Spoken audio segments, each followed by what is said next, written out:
alamat ng Pilipinas.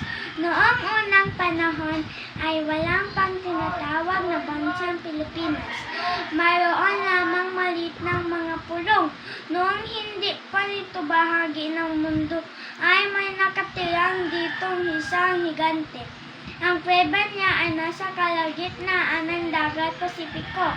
Kasama niya naninirahan ang kanyang tatlong anak na babae na sina Luz, Minda at Bisaya.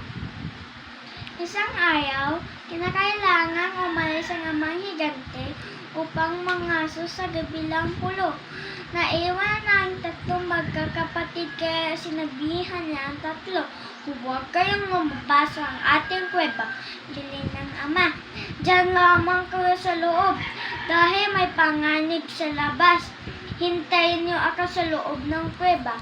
Nang makaalis ng amang higante, naglinis ang kuweba ang magkakapatid. Subalit, hindi nila katulong si Minda. Lumabas pala si Minda at namasyal sa may dagat. Tuwang-tuwa si Minda na naglalaro sa may alon at di na napansin na malayo na pala siya sa kanilang kuweba. Habang siya naglalakad, isang malaking alon lumamon kay Minda. Nagsisigaw siya habang tinatangay ng malaking alon sa gitna ng dagat. "Tulungan niyo ako!" sigaw ni Minda.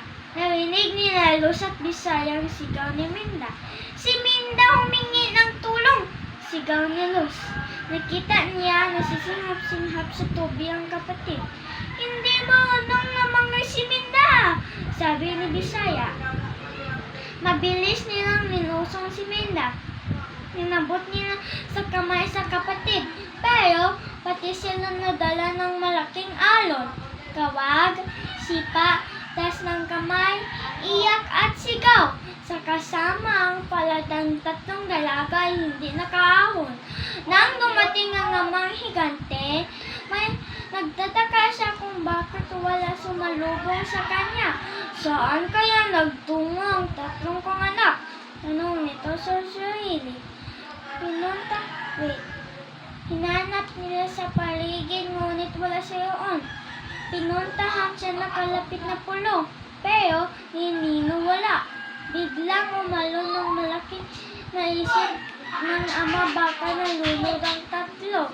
Nakita na ilang purasong damit na nakasabit sa bato. Nawalan siya lakas at wala siyang ibang nagawa kundi umiyak. Nawalan siya ganang kumain at sa pagod at lumbay, nakatulong siya sa isang bato. Mahabang pagkatulong na nagawa ng kawawang higante. Nang magising ng amang higante, may nakita siya wala doon dati. "Ano ito? Saan galing ang tatlong pulo ito?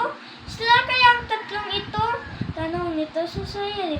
"Ang tatlong pulo ito nga, aking mga anak na sina Luz, Minda at Bisaya," nang sabi na ng malakas.